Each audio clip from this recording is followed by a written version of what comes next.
Hello, and thank you for joining us. High Wide News is doing its third in a series having to do with the Columbia River and the need for capacity in the Portland-Vancouver area, why it's so important, and what we need to do. As we have talked about before, the I-5 freeway is over capacity. The 205 bridge is near capacity 9 years ahead of schedule.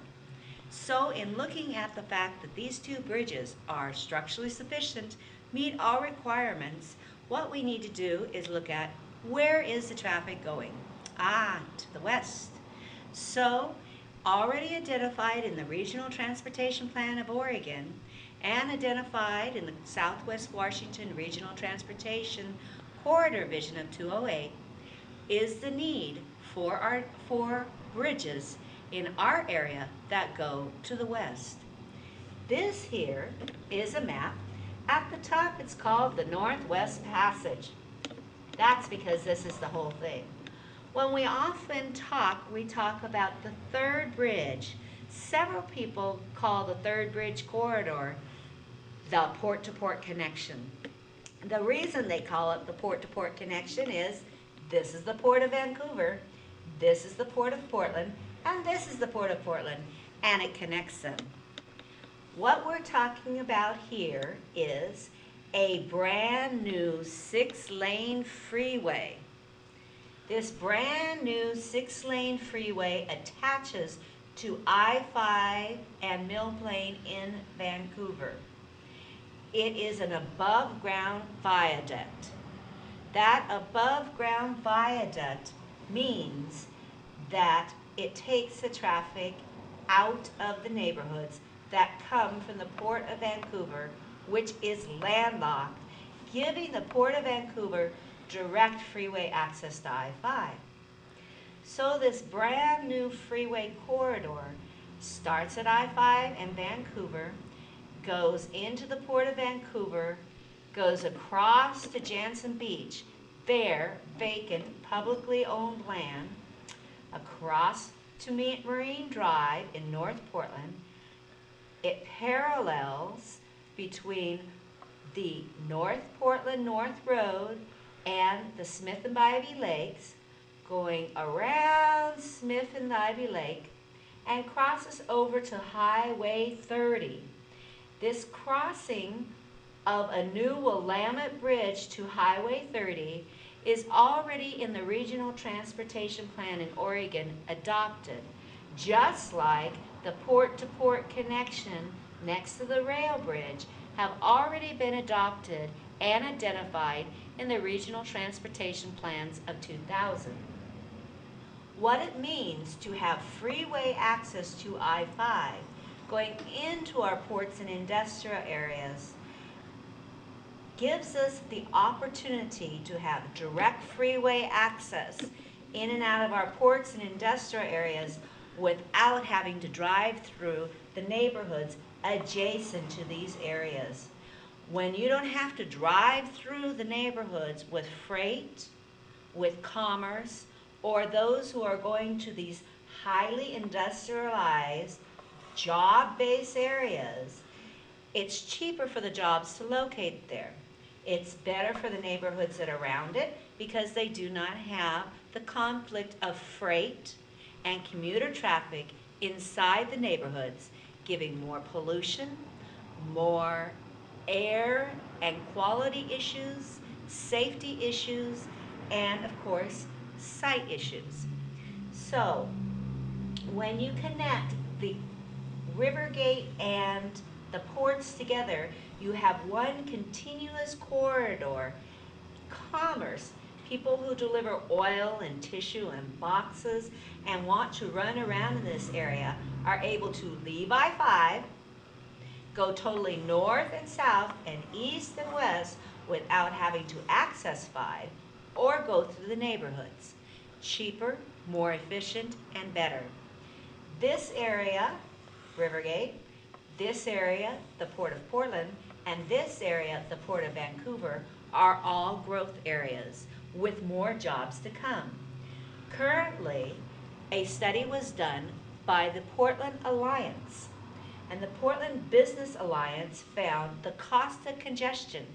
Nearly $1 billion a year is lost to congestion in the Portland metropolitan and Oregon area, the majority being here in Portland, every year. So, by connecting these areas together, what happens is businesses that would like to be next to each other have the opportunity with infrastructure to the freeways to be next to each other. When you have freight-oriented development, FODs, freight-oriented development means more jobs will all locate right next to each other. And when they do that and provide more jobs in that area, it helps land use.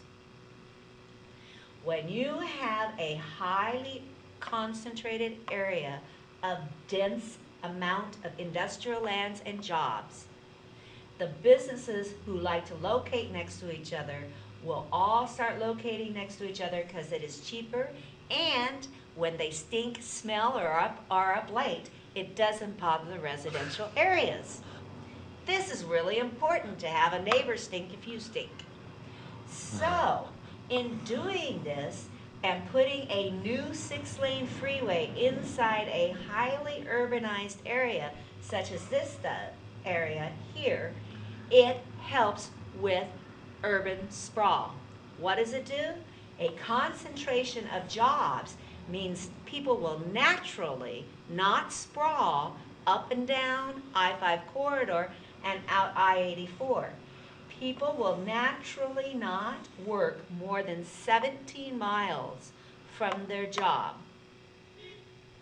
People will naturally not live, there we go, 17 miles from their job. So, what they have a nice commute back and forth, they are less likely to say, I have this terrible commute anyways, why not move a few miles further out? They naturally start living next to each other saying, I have a nice commute. Companies that would like to locate in Vancouver, which would help the Vancouver area, can have their company in Vancouver come and access the ports areas and all the other businesses they need, and then be able to leave again without it costing them a lot of money. When you do not have a concentration of jobs because of lack of infrastructure, people tend to move further up I-5 or further down I-5 or out I-84, and when they do that, they take with them their own customers. They also take with them the employees. The employees are still willing to travel 17 miles from their job. That is how urban sprawl happens. By investing in infrastructure, which we have stated for over 30 years is inadequate and insufficient into this area, we naturally help the urban growth boundaries.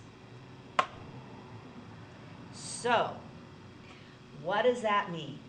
Well, in Vancouver, connecting to the port from I-5 means freight that currently travels on Mill Plain, 4th Lane, and 39th will now have freeway access in and out of the port, making the port land more accessible, better, and you have all of the traffic on a viaduct now instead of street level. When you come to Jansen Beach, bare vacant publicly owned land. This bare vacant publicly owned land also provides a second bridge, making it safer. When you come across to Marine Drive, you'll know currently traffic is backed up past the rail bridge. Since this is on the west side of the rail bridge, it significantly helps the #1 entrance and exit to I-5, which is Marine Drive, and provides another way to get to I-5 or to head south to get to I-5.